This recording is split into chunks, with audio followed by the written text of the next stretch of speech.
Here we go in round one. And alright, it looks like, well, I have my one aura. Yeah, keepable hand. I've got a 2-drop into a 3-drop, and my 2-drop's pretty sweet. Alright.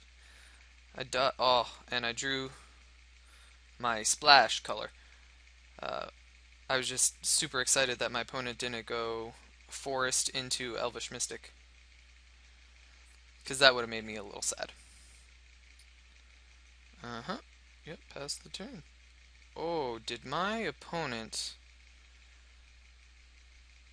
Oh dear. Now the question is, do I start getting greedy? My opponent missed a land drop. Do we think it's Plummet? I doubt it. It's probably not main deck Naturalize either. So I say we just go for it. And sweet. Now my opponent has a pretty nasty flyer my opponent's got to deal with. And next turn I will be able to Heliod's Pilgrim plus have Ephemeral Shields up if necessary. Oh, and this is the game plan of my opponent, Verdant Haven. Alright. I've been seeing a lot of people play Verdant Haven, and I don't necessarily understand, but hey, that's how you're gonna do. Yeah, there's nothing my opponent can play, so I might as well just attack. Keep getting these life point swings in. Yep, damage. Damage again. Main 2. 2, 3. Heliod's Pilgrim. Okay, and yeah, I most definitely would like to use this ability. Find that oppressive raise here. And, well, make something unblock, or not be able to block. 1, 2, 3, 4, 5, 6. Next turn, I have a Triplicate Spirits. Um, it might be hard for me to lose at this point. Granted, I was gonna say if my opponent has Cone of Flame, but there's no Cone of Flame necessarily happening here. What do we got? Cruel Sadist. Okay. Okay. Um, sure. Yes. And step. Ooh, Dauntless River Marshal as well. So, I think I do just put the Oppressive Raise onto the Cruel Sadist because that starts making that card really terrible. Yep, damage happens again. Now the question here is 1, 2, 3, 4.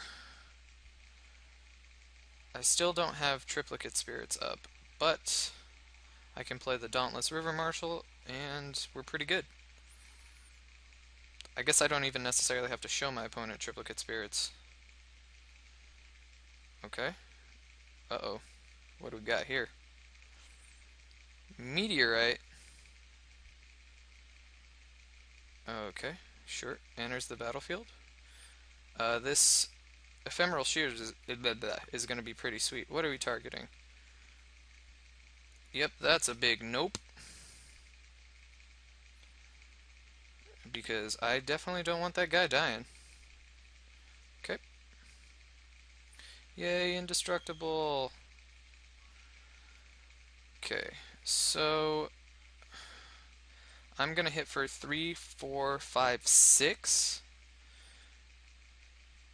1, 2, 3, 4, 5, 6. And then I think I Triplicate Spirits. That seems like a good enough play. Hit for 6, Triplicate Spirits, then I have 4 power in the air, but 4 power that hits for 5. Yes, and then I don't know how my opponent gets around that. Alternatively, I can play Amphin Pathmage, so I don't have to show my opponent Triplicate Spirits. But it's probably just better to just diversify the threats here. Because why not? And my opponent will, I guess, see Triplicate Spirits eventually. 4, there we go. Boom. My opponent does have 1, 2, 3, 4, 5, 6 mana available, but I am forgetting about the Dauntless River Marshal being able to make something, um,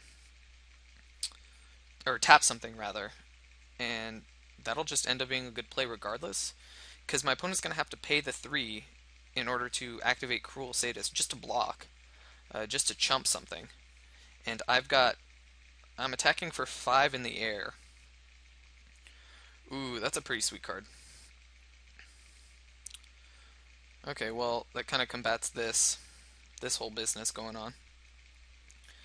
My opponent conveniently left up 3 in order for something to block. But I think what I do is I just tap this thing down and then swing with the team. Because my opponent can't tap this thing down. I guess my opponent can give it hexproof, +1/+1 in hexproof, and then that leaves up the ability to pump. Uh, but then I do that before I attack because I don't want my opponent. Oh, Amphin Pathmage. Ranger's Guile, but then that means my opponent can't attack with Cruel Sadist, and if that happens, then I attack in the air for 5. 2, 3, 4. Dauntless River Marshal, tapping that.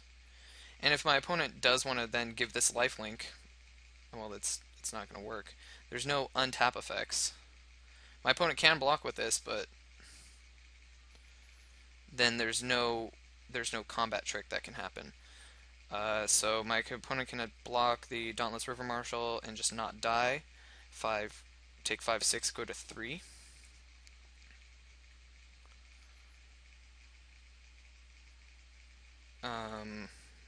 Yeah, that's the best block because now opponent's gonna have to pay 3. Okay, that happens. Boom, and then I pass the turn. Alright, so my opponent is going to have to play, so this give this lifelink, and then has 4 mana available. I have 4 power in the air, attacking for 5 in the air. So my opponent is going to have to be able to, if my opponent attacks and then gives this lifelink, only goes up to 5. But then this takes care of that life swing, so it evens it out, plus it does the additional point of damage. And then I still have this in the air. Regardless, I have this in the air, obviously. But what series of cards? I guess there's, of course, Flesh to Dust. 4, 5.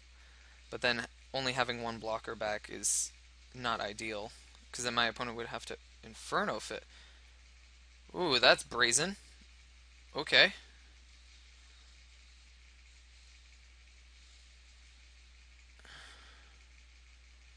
Alright, so gonna lifelink.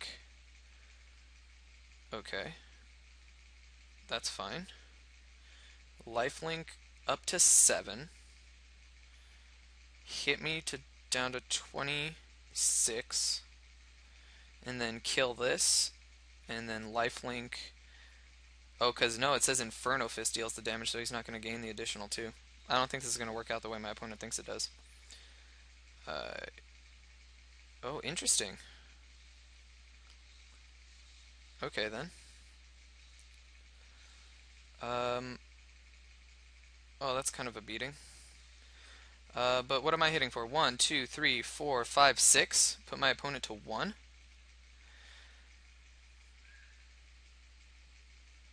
Okay. I'm game for that. I guess I could just use that cool new feature like attack all. But why do a silly thing like that?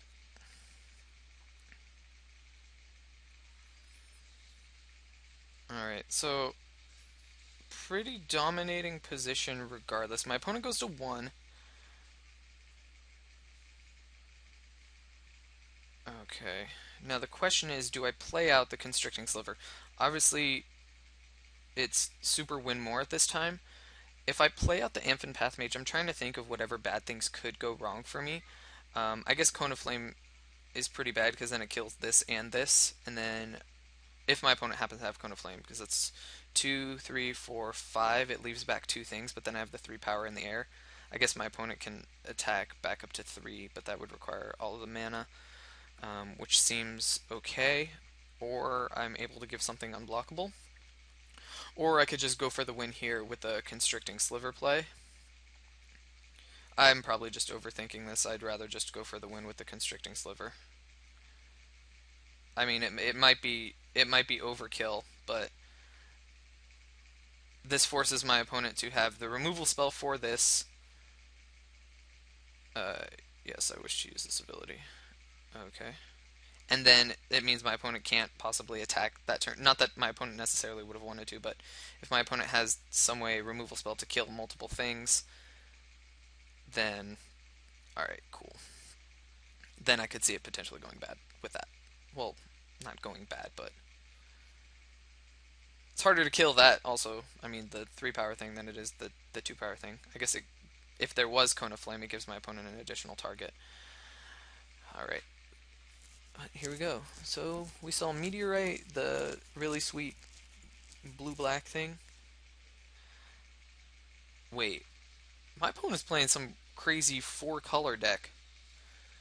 Obviously base green, black for something. I don't think my opponent's just playing. That'd be ridiculous if my opponent's just playing black for the pump on the Mucklurker.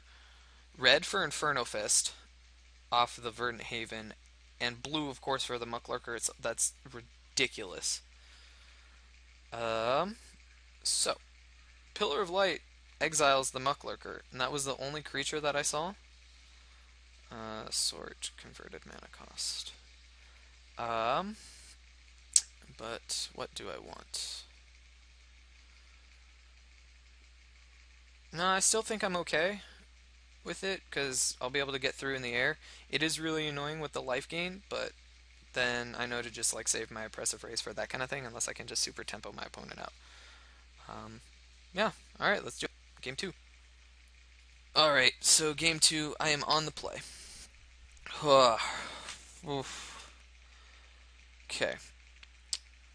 I have 2 2-drops, one of which isn't my other creature. Then it's the 3-drops. I have to draw running lands. I have 2 turns to draw a land for the Sungrace Pegasus. Oh, I hate these kind of hands. It's almost like a mulligan anyway. Yeah, I think I just have to mull it. This is a much better hand. By far. A much better hand. Yeah, sure. Crack your Evolving Wilds now. That's fine. Because I do have the 2-drops. Oh, so my opponent is playing a red as well. Oh, oh, there we go. And I even got the island. It'd be sweet if one of those lands was a military intelligence, but yeah, can't win them all. Venom Sliver, sure. Ooh, into a Triplicate Spirits. That's pretty nice. Lead with the Sungrace Pegasus, because sure, if my opponent has a removal spell, my opponent's going to use the removal spell anyway. Ooh, greedy. Barf. Okay. Well, as far as we know, there is no swamp yet. So, no need to fear, like I said, yet. Oh. Alright, I like this, where I'm at so far. I'm going to get the Dauntless River Marshal on. I will be sad if my opponent has removal spell for it, but if not, then this game's looking halfway decent. Next turn I do... what, I get... oh my goodness. Wow. My opponent got there. I guess Evolving Wilds helped a little bit, but... geez, what kind of hands do you keep when you... like, how do you evaluate that? That's pretty ridiculous. Now the question is... 1, 2, 3, 4, 5... that makes the 6th. Okay, Verdant Haven. Alright, I see what's happening here. The Jaraba Mucklurker able to give it lifelink.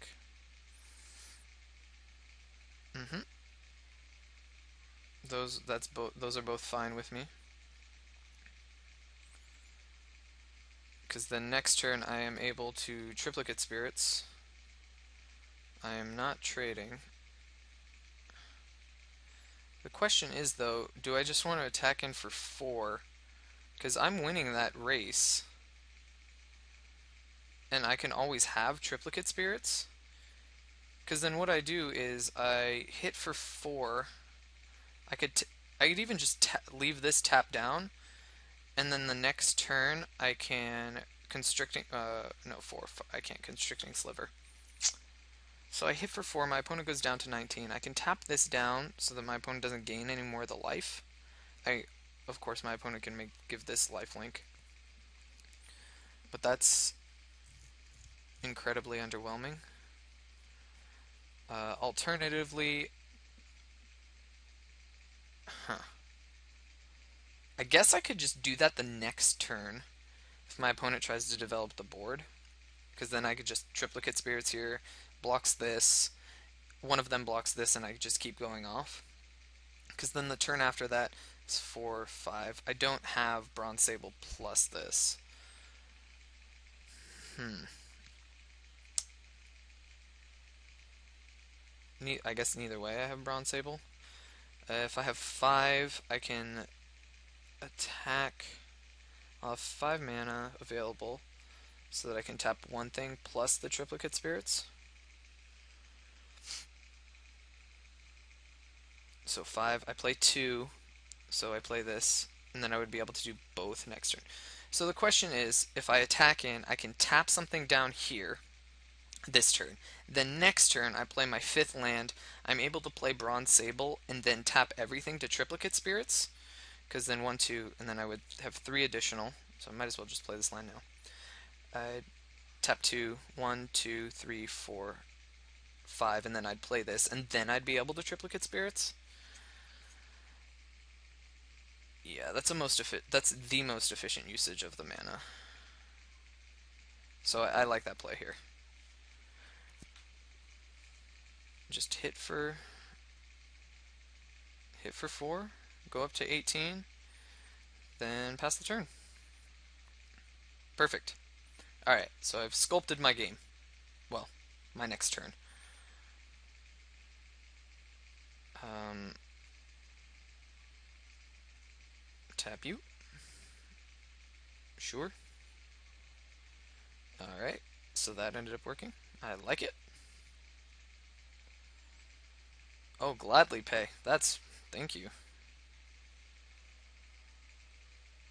That. What is happening? Okay. Stoke the flame. Okay, that happens. I'm actually fine with that exchange. Because now. Ooh. Ooh, military intelligence. Let's see. 1, 2, 3, 4, 5. So I can play Bronze Sable plus. I can attack in. Odds are my opponent attacks. If I leave back military intelligence, my opponent probably doesn't. But then, I mean, I guess that means it trades with Bronze Sable. So what's the most efficient use of the mana? Triplicate Spirits uses all of it. But then again, it's one card left in hand for the military intelligence, which is unfortunate. No, I do that because then the triplicate spirits makes the military intelligence the following turn just so much better. Sure, whatever. There we go. Boom, spirits. I'm actually super glad that the Stoke the Flame. I mean, how can you ever be super glad when Stoke the Flame hits one of your sweet cards? But hey, it happens. Okay. Alrighty, so opponent, if you have a combat trick, I'm more than fine with you using it here. Sure, you give it lifelink, that's fine. Giving both of your dudes lifelink. Alright. That just limits so much of what my opponent can do. I mean, I understand the value of it, but geez. Okay. Oh, that's unfortunate. So, here we go. Alright, let's start drawing some cards.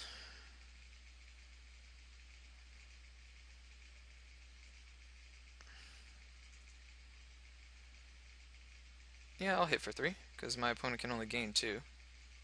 Drew into a divination. Underwhelming. But I'll still take it. And now I've got a bronze sable. Oh, this is sweet. I have a feeling, I just feel like I'm going off. Yes, I will take my 4. Plus this just gets me closer to that next mana to be able to just constricting sliver this thing. Oh, that's gonna feel so good when that happens. Yep, I know my opponent's slightly ahead in the race, doing 2 a turn well compared to my 1. Uh-oh. Uh-oh, Basquetios.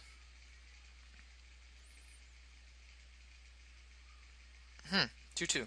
Okay, that's fine with me. Alright, land. Boom.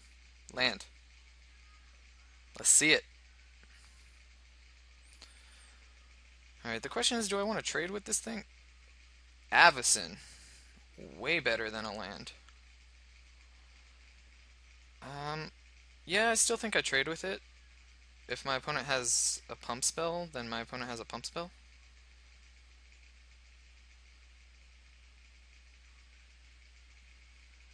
Actually, yeah, let's go for it. It's fine. Because I might be able to, if I draw into a land, oh, that's unfortunate. Let's see if my opponent trades. My opponent probably just gives this lifelink and then trades, which is fine. Okay, as I figured. Yes. Boom. Damage. Alright. 1, 2, 3, 4, 5. Avacyn, get there.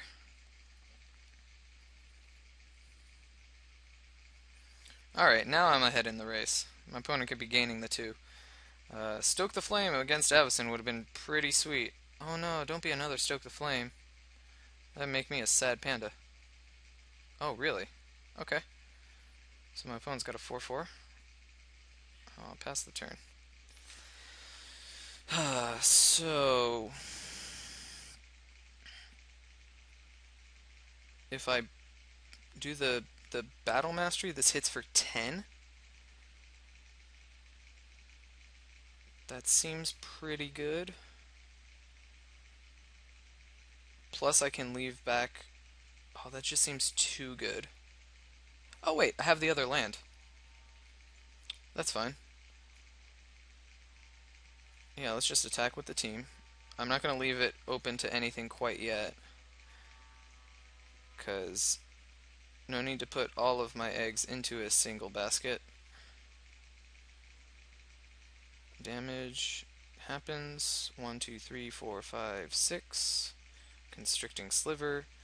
Because now my opponent is definitely losing that life race. Yes, I do wish to use that ability.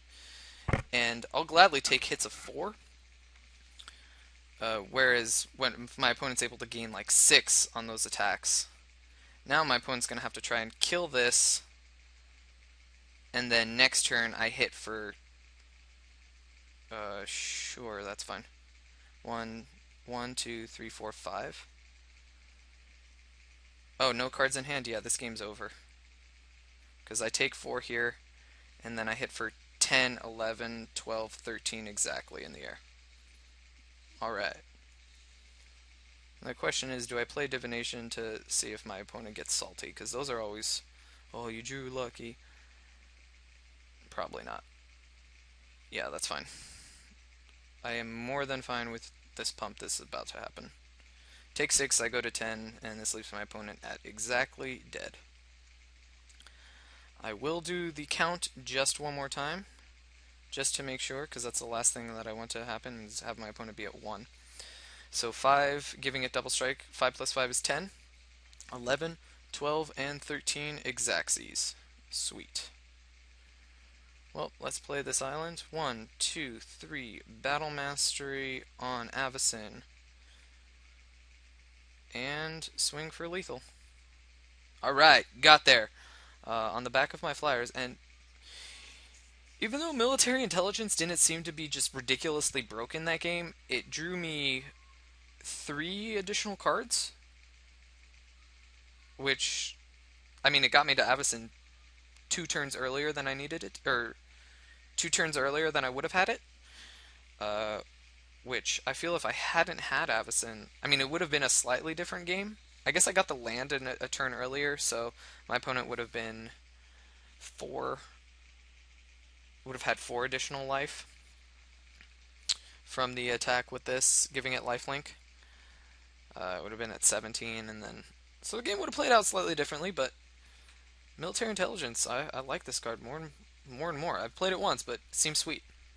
I will see you in match 2.